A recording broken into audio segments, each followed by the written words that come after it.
இந்த அரசியல் தேவையா தேவையில்லையா?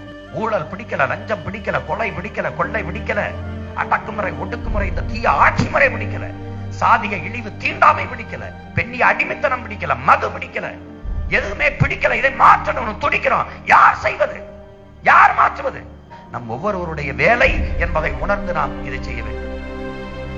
தமிழர் நிலத்தை தமிழர் ஆள்கிற உரிமை இழந்து நிற்கிறான். வந்தவரை எல்லாம் வாழ வைத்தான், சிக்கல் இல்லை. ஆனால் வந்தவரை எல்லாம் ஆள வைத்தான், அதுதான் பிரச்சனை.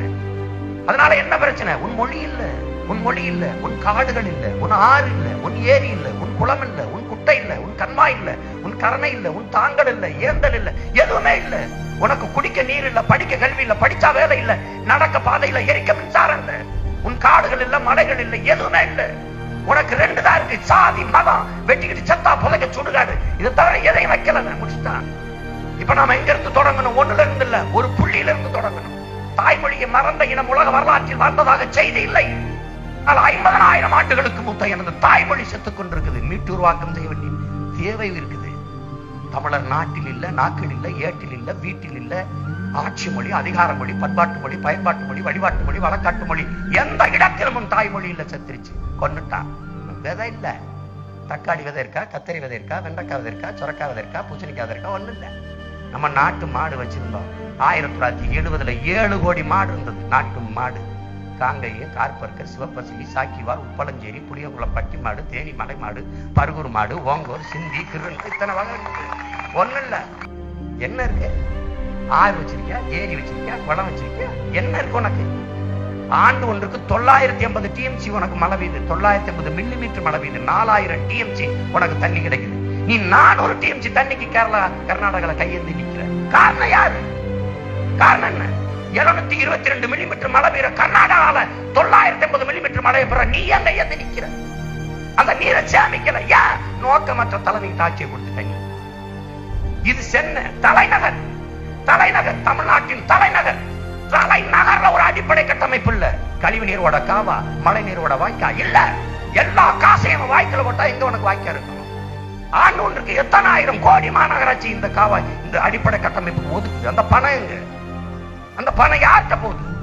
திமுக அதிமுக 2 பேரும் வந்தா நாங்க செய்யறோம், வந்தபோது ஏன் செய்யல? அதுக்கு பதில் இல்ல. நான் சொல்லுவேன், நான் வரல. நான் சொல்றேன், நான் வந்தா என் மக்களுக்கு தொடக்க கல்வி முதல் ஆராய்ச்சி கல்வி வரை இலவசம். ஏன்?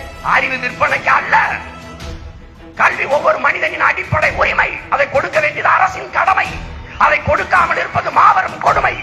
அதை நான் போராடி பெறாமல் இருப்பது அறிவு கட்ட மடமை. கல்வியை கொடுப்பேன். மருத்துவம் ஒரு மகத்தான சேவை. அது என் மக்களுக்கு தேவை. தொடக்க சுகாதாரம் முதல் உயர்ந்த மருத்துவமனை என் தேசத்தின் மக்களுக்கு அனைவருக்கும் சரியான சமமான தரமான மருத்துவம் இலவசம். நான் சொல்றேன், பங்களாச்சேரியில வாரம் செய்கிறேன். நீர் இன்றி அமையாத உலகு. நீர் மனித உயிருக்கான தேவை மட்டுமல்ல, உலகத்தில் எல்லா உயிருக்குமான தேவையா இருக்கு. அந்த தண்ணீரின் தேவையில் நான் தண்ணீரை அடைவேன். கர்நாடகா, கேரளால கையெந்த மாட்டேன். நேற்று கடல்ல நீர், சூரிய வெப்பத்துல நீராவியாவி மேல வந்து குளிர்ந்து தூய குடிநீரை இயற்கை எனக்கு கொண்டது. வாசல்ல குடிச்சுக்க அடுத்த நாள் கடல்ல விட்டு அயோக்கிய பய 50,000 கோடி செலவழிச்சு கடல் நீரை குடிநீரை சுத்திக்கிறான். கடல் நீரை குடிநீரை தூய குடிநீரை நேற்று வாசல்ல கொட்டிச்சு. அதை சேமிக்க துப்பு இல்ல. 50,000 கோடி அங்க இருக்க பல ஆயிரம் உயிரை கொண்டுட்டு சுற்றுச்சூழல பாதிச்சு கடல் நீரை குடிநீராக்குறது அவனு வேலை.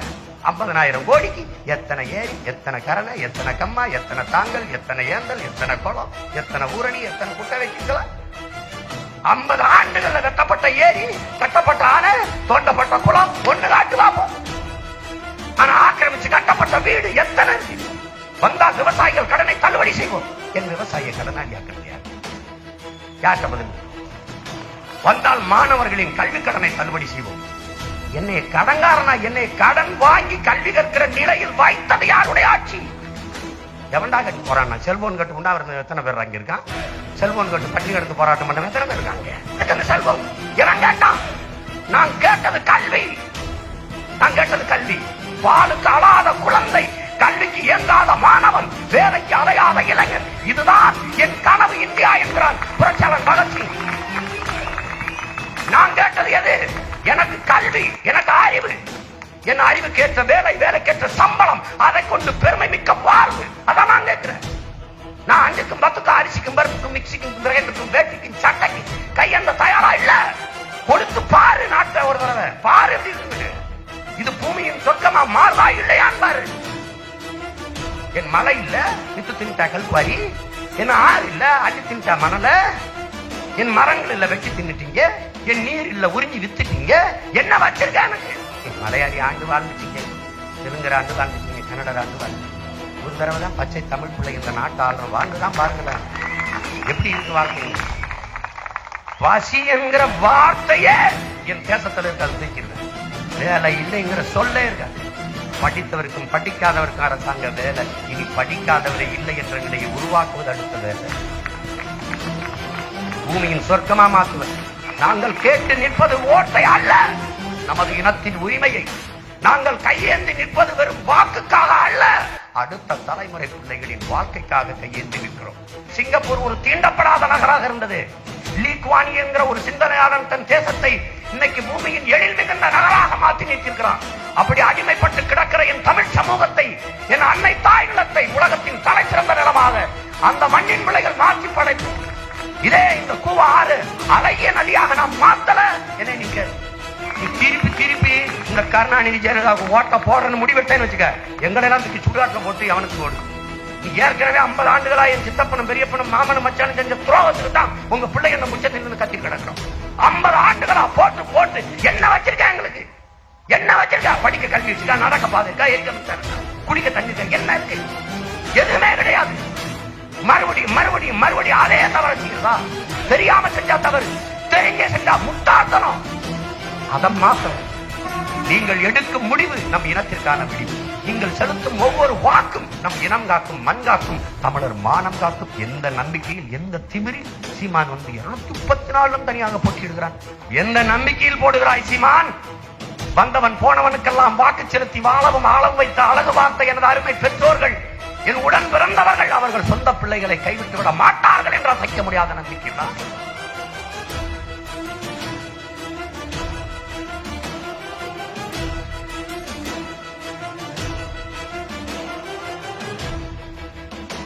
நம்மளுக்கு சீமான் தான் வந்தா நல்லா இருக்கும். என்னுடைய வாக்கு நாம் தமிழருக்கு தான். சீமான் தான் பெஸ்ட் ப்ரோ. பேச முடியாது ப்ரோ, யாராலையும் ஏறி பேசுறாரு. அவருக்கு கிடைக்குதோ கிடைக்கலையோ, ஆனா அவர் கஷ்டப்பட்டு தொண்டை கிழிகிற அளவு கத்தி பேசிட்டு இருக்காரு. ஓப்பனா சொல்றாரு, ஓட்டு எனக்கு போட்டா போடுங்க, போட்டாட்டி போங்க, நான் எனக்கு சொல்றேன்னு தோன்றதை நான் உங்களுக்கு சொல்றேன், அவ்வளவுதான். சீமான் எப்படின்னா உள்ள ஒண்ணு வச்சுட்டுலாம் பேச மாட்டாரு. எல்லாரும் டு பி பிராங்கா தான் பேசுவார். சீமான் வரலாம், நிறைய வாய்ப்பு. எங்க பசங்க கூட நிறைய பேர் சீமான் தான் எங்க காலேஜ் கூட வந்தாரு. அவர் வந்தாருன்னா பரவாயில்ல, பட் அவரும் வர வாய்ப்பு இல்ல. மித்தவங்க எல்லாம் காசு வச்சுட்டு எல்லாம் அவங்க தான் ஜெயிக்கிற மாதிரி வராங்க. நான் சீமானுக்கு போடுவேன். சீமான் அவங்க பேசுறது நல்லா இருக்கும். வாய்ப்பு இல்ல ராஜா இந்த மாதிரி சொல்லுவாரு.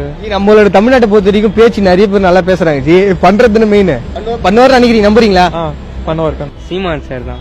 வைகோ ஆட்சி மாறும்போது கட்சி மாறிட்டே இருக்காரு. சீமான் சார்னா நல்லா ஸ்டேபிளா நிக்கிறாரு அவர் தனியா. திமுக கிடையாது, அதிமுக 2 பேத்துக்குமே கிடையாது. சீமான் போட்டோம். கமல் சீமானுங்க. சீமான் யோசிக்காம சொல்றீங்களா? இல்ல சீமான் அவர் நல்லா பேசுவாருங்க. நல்ல ஒரு கமலோட கம்பேர் பண்ணும்போது கமல் வருவாரு போவாரு, அது நமக்கு ஓரளவுக்கு பரவாயில்ல. அவரை கம்பேர் பண்ணும்போது நம்ம சீமான் பெஸ்ட். பொலிட்டிக்கலா தானே கேக்குறீங்க? பொலிட்டிக்கலானா கண்டிப்பா சீமான் தான். சீமான் ரஜினி அவரு சினி ஃபீல்ட்ல இருந்தாதான் நல்லா இருப்பாரு. இதெல்லாம் அவர் செட் ஆகல. விஜயகாந்த் சீமான் 2 பேத்துல யாராவது சீமானுக்கு போகலாம். சீமான் தனியா நிக்கிறதா நல்லது. தனிச்சு நிக்கிறாரு. அப்ப இப்போ வரைக்கும் தனிச்சு நிக்கிறாரு. சீமானுக்கு போகலாம். மத்தவங்க எல்லாம் இதுக்கு முன்னாடி தனின்னு சொன்னாங்க. அதுக்கப்புறம் பாத்தீங்கன்னா இப்ப எல்லாம் சேர்ந்துட்டாங்க. தனிச்சு 40 தொகுதியில டிக்ளேர் பண்ணாங்கன்னா கண்டிப்பா அவருக்கு ஒரு வாய்ப்பு கொடுக்கலாம். கண்டிப்பாக கண்டிப்பா தனிச்சு நிக்கிறாரு. அதுவே பெரிய விஷயம் தான். அவர் இப்ப மத்தவங்க மாதிரி போய் கூட்டம் எல்லாம் அவங்கள பத்தி இதுக்கு முன்னாடி தப்பா பேசிட்டு அப்படியும் போய் சேர்ந்துக்கல. இப்ப அன்பு ராமதாஸ் எல்லாம் அவங்க இதுக்கு முன்னாடி அதிமுக அந்த பேச்சு பேசினாங்க, விஜயாந்த் அந்த பேச்சு பேசினாங்க. மறுபடியும் எல்லாம் ஒண்ணு சேர்றாங்க. எதுக்கு சேர்றாங்கன்னு தெரிய மாட்டேங்குது. இந்த டைம்ல எல்லாம் சேர்ந்துக்கிறாங்க, அப்புறம் மறுபடியும் பிரிஞ்சுக்கிறாங்க. அப்புறம் மக்களுக்கு இதனால என்ன பயனுக்குன்னு இல்ல. எனக்கு இவங்க தான் எல்லாத்துக்கும் போட முடியாதுல்ல. ஓட்டுக்கு ஒன்று தானே போடுங்க. நான் சீமானுக்கு தான் போடும். Okay G. ஆனா என்ன சொல்றாங்க, சும்மா தமிழ்லாம் சொல்லிட்டு இருக்காங்க, அதை வச்சு அரசியல் பண்ணக்கூடாது அப்படிங்காங்க. இல்லையா, அவரு கட்சி நாம் தமிழ் கட்சி தானே, அதனால தமிழ் தானே அவரு எல்லாத்தையும் போராடுவாரு. அது சொல்லி அது ஒன்னும் தப்பு சொல்ல முடியாது. அதெல்லாம் சீமானுக்கு போடலாம். சீமான் இல்ல, இப்ப சீமான் தோத்தாலும் பரவாயில்ல, நான் தனியாவே நிக்கிறேன், அது போதாதா? அதுக்காக மட்டும் இல்ல, கொள்கைக்காக தான். ஏன்னா இப்ப இருக்க அரசியல்வாதிகள்ட்ட யார்ட்டையுமே எந்த ஒரு கொள்கையுமே எனக்கு எதுவுமே பிடிச்ச மாதிரி இல்ல. சீமானவர்கள்ட்ட இலவச கல்வி, இலவச மருத்துவம், மது எதுவுமே இருக்காது அவரோட ஆட்சியில. விஜயகாந்த் தனித்து நின்னாருன்னா அவர் தான் என்ன ஓட்டு, அப்படி இல்லைன்னா சீமானுக்கு. இல்ல சீமான் தான் பிடிக்கும், அதனால சீமான். ஓகேவா அவர் இந்த மாதிரி பண்றது, தனித்து நிக்கிறது, ஜெயிக்க முடியுமா? ஜெயிக்கிறாரா இல்லையோ சண்டை செய்யணும்னு சொல்லுவாங்கல்ல அந்த மாதிரி தான். யங் பொலிட்டீஷியன் கூட சொல்லலாம் மற்ற பொலிட்டீஷியன்ஸை கம்பேர் பண்றப்ப. அப்புறம் இது வரைக்கும் அதிகமா ஜெயிச்சதில்லை, இருந்தாலும் அந்த ஹோப்லயே இருக்காரு. ஒரு அப்கமிங் ஜெனரேஷனுக்கு ஒரு எடுத்துக்காட்டு. ரஜினி வந்து சினி ஃபீல்டு அப்படி பார்த்தா ஒரு சூப்பர் ஸ்டார் அப்படி நல்லா இருக்கு. ஆனா பொலிட்டிஷியன் வரும்போது அவ்வளோ ஒன்றும் பண்ணதில்ல, மக்களுக்கும் ஒன்றும் பேரும் அவ்வளோ இது பண்ணதில்லை. ஆனா சீமான் சார் வந்து எதுக்கு ஏத்தாலும் தமிழ் தான் அப்படி நம்மளுக்காக குரல் கொடுக்குற மாதிரி. அதனால சீமான் வந்தா நல்லா இருக்கும்னு பாக்கலாம். 2016 எலெக்ஷன்லயுமே பிஜேபியை விட நாம் தமிழர் கட்சி தான் அதிக ஓட்டு சதவீதம் வாங்கியிருக்காங்க. ஏன் நம்ம சீமானுக்கு வாய்ப்பு கொடுக்க கூடாது? டிடி வந்து அவ்வளவா பெருசா எதுவும் பண்ணாத மாதிரி இருக்கு. சீமானுக்கும் சொல்ல முடியாது, அவருடைய கொள்கைகளுக்கும் வேணா சொல்றேன். அவரை வந்து எத்தனை பேர் ஆதரிக்கிறாங்க அப்படிங்கறது நமக்கு தெரியல. சோ எனக்கு தெரிஞ்சு அவர் வந்து வந்தா நல்லா இருக்கும்னு நான் ஃபீல் பண்றேன். ஏன்னா தமிழர் அப்படிங்கிற மாதிரி பேசுறாரு. சோ அதனால வந்து தமிழுக்காவதும் அவர் வரணும் அப்படிங்கறது தான் என்னுடைய கருத்து கணிப்பை நான் அதான் சொல்றேன். தமிழ்ன்றது நம்மளோட தாய்மொழி தானே, அதையும் அதுல வச்சு ஏன் பண்ணக்கூடாதுன்னு சொல்றாங்க. தமிழ்ன்றது தாய்மொழி, நாமளே முக்கியத்துவம் கொடுக்கணும். அப்புறம் இவரெல்லாம் எதுல ஆட்சி பண்ண வராமா? இவரு கமலஹாசன் தமிழ்ல பேசாதானே, அப்ப அவர் எதுல பேசி இது பண்ண வராமா? அப்ப மக்கள் வந்தாலும் இங்கிலீஷ்ல பேசினா மக்களுக்கு புரியுமா? சீமான் தானே. நான் வந்து அவரோட நிறைய இன்டர்வியூஸ் எல்லாத்தையும் பார்த்துருக்கோம். அப்ப இருந்து கொஞ்சம் ஒரு இம்ப்ரெஷன் இருக்கு. அதனாலவே சீமான் தான் ஃபர்ஸ்ட்ல இருந்து. சீமான் தான். எதற்கா அவரோட கொள்கையெல்லாம் அப்படி இருக்கும், நம்மளுக்கு சப்போர்ட்டிவா இருக்கும். நல்லா அவர் பேசுற பேச்சை விட அவர் பேசுற கொள்கை ரொம்ப பிடிக்கும். அவர் வந்து ஏழை மக்களுக்கு நிறைய ஹெல்ப் பண்றது, யாருக்கும் தெரியாது அவர் பண்றதை பத்தி. நான் ஓட்டு போட்டா சீமான் நான் ஓட்டு போடுவேன் பர்சனலா. மற்றபடி யங்ஸ்டர்ஸ்லாம் தெரியல. நான் சீமானை தான் சொல்லுவேன். ஏன்னா சீமான் தான் ஓரளவுக்கு பார்க்க வெளியே மக்கள் ஸ்டூடெண்ட்ஸ் எல்லாம் நல்லா அட்ராக்ட் ஆகுறாரு. அதனால சீமானை ரொம்ப பிடிக்கும். செந்தமிழன் சீமான ஒரு கட்சிக்கு தான் சார்பா. அவரோட கட்சியின் கொள்கைகள் எல்லாமே வந்து சிறப்பா இருக்கு. யாரு கூடயும் கூட்டணி வைக்காம தனித்து தான் நிற்பேன்.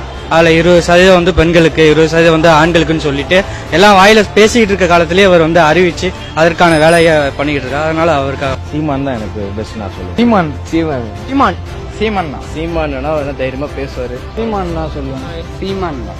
சீமான் அன்புமணில பாத்தீங்கன்னா என்ன ஆக்சுவல் அரசியல் என்ன பண்றாங்க அந்த அளவுக்கு தான் இருப்பாங்க. இப்போ ஒரு பிரச்சாரம் மட்டும் தான் வருவாங்க. ஆனா சீமான எல்லா விஷயத்துக்குமே இறங்கி வருவாரு. எனக்கு தெரிஞ்சு சீமான் கமல் பத்தி ஒரு நல்ல மனுஷன், அவர் வந்தா நல்லா இருக்கும், அவ்வளவுதான் ஜி. கமல் பெருசா இது இல்ல, ஏன்னா விஸ்வரூபம்ல வந்து பிரச்சனை அப்ப நான் இந்தியா விட்டு போறேன் நிறைய பேசினாரு. அதனால அவர்லாம் இல்ல. சீமான் பொறுத்த வரைக்கும் தமிழர். அவர் பேசுற பேச்சு அவர் வந்து நல்லா பேர் சொல்லுவாங்க, உசுப்பேத்தி விடுறாங்க அப்படின்னு. பரவாயில்ல, உசுப்பேத்தி விடுமே, தப்பு இல்லையே. அவர் கரெக்டா தானே கேள்வி கேட்கிறாரு. இப்ப நடந்த இப்ப ரீசெண்டா அட்டாக்க பத்தி கூட அவர் நிறைய இடத்துல நடந்துச்சு. அப்பெல்லாம் வராத தேசப்பற்று இப்ப மட்டும் எதுக்கு வருது? அப்ப எல்லாரும் போராட்டம் பண்ணி கேள்வி கேட்க வேண்டியதானே. அதனால அவர் உசுப்பேத்தி விட தப்பு இல்லைன்னு தான் சொல்லுவேன் நான். அவர் வரது சான்சஸ் அவர் நல்லா இருக்கும்னு தோணுது. ஓட்டெல்லாம் வேஸ்ட் பண்ண முடியாது. நோட்டாகலாம் போட்டோம்னா ஓட்டு வேஸ்ட். அப்ப எதுக்கு நம்ம ஓட்டேரி வாங்கிட்டு நம்ம தானே ஓட்டு போட்டு வர வைக்கிறோம். தேடணும், சரி எவன் நமக்கு பண்ணுவான் அது மாதிரி தேடணும். பண்ணணும்னு நினைச்சதான் எல்லாத்தையும் ஓட்டு போடுறோம். ஆனா பண்றது இல்ல ஓட்டு வந்து. வைகோ சீமானை பொறுத்த வரைக்கும் எனக்கு சீமான் ரொம்ப பிடிக்கும். அவர் பேச்சு நல்லா பண்ணுவாரு. அவர் சொல்றதுல கொஞ்சம் கருத்து, அந்த ஒரு லாஜிக் இருக்கும். சீமான் நம்ம நாட்டுல ரொம்ப கஷ்டப்பட்டு வந்து இந்த லோ கிளாஸ் பீப்புள் தான். அந்த லோ காஸ்டுக்கு சப்போர்ட்டா நிக்கிறது வந்து எனக்கு தெரிஞ்சு சீமான் ஒருத்தது ரொம்ப சப்போர்ட்டா இருக்கிறது. அதனால சீமான் வந்தா நல்லா இருக்கும். தலைவர் வந்து அவர் வந்து ஆக்டிங். சீமான் வந்தா நல்லா இருக்கும். இப்போ வந்து சீமானை பத்தி பாத்தீங்கன்னா, சீமான் வந்து ஒரு தமிழர் தான். நம்ம இனத்துல நம்ம கூட பிறந்து வளர்ந்த ஒரு தமிழர். தமிழன் தான் ஆளணும்னு சொல்லி சீமான் சொல்றதுல எந்த தப்பும் கிடையாது. அவர் எப்படி ஒரு ஜாதிக்குள்ள அடைக்க முடியும் நான் கேட்கறேன். அவரை வந்து ஜாதிக்குள்ள கொண்டு வர முடியாதுதான் என்னுடைய கருத்து. அப்புறம் இலங்கை தமிழர்கள் அவங்களுக்காக நிறைய பண்றாரு. ஸோ பண்ணுவார்னு நினைக்கிறேன். நல்லா பண்ணுவார். சீமானுக்கு ஓட் பண்ணலாம். ஏன்னா ஒரு யங்ஸ்டர்ஸ்க்காக நிறைய சொல்றாங்க. ஸோ நான் ஓட் பண்றதா இருந்தா மேபி சீமானுக்கு பண்ணுவேன். சீமான். ஆனா ரஜினிகாந்தா சீமானான்னு பாத்தீங்கன்னா சீமான் தான். அவர் தான் என் மொழி என் இனம் அப்படின்ற பேசுறவரு. தமிழ் பற்று உள்ளவர். அவர் முதல்ல என்கிட்ட கேட்டீங்கன்னா சீமான் தான் சொல்லுவேன். சீமான் கம்பேரிங் டு ரஜினி சீமான். நாம் தமிழர் கட்சியோட ஒருங்கிணைப்பாளர் இருக்கார்ல சீமான், அவரை பத்தி சொல்லுங்க. அது இருக்கீங்களா? தமிழின தலைவர் அப்படிதான் தோணும்.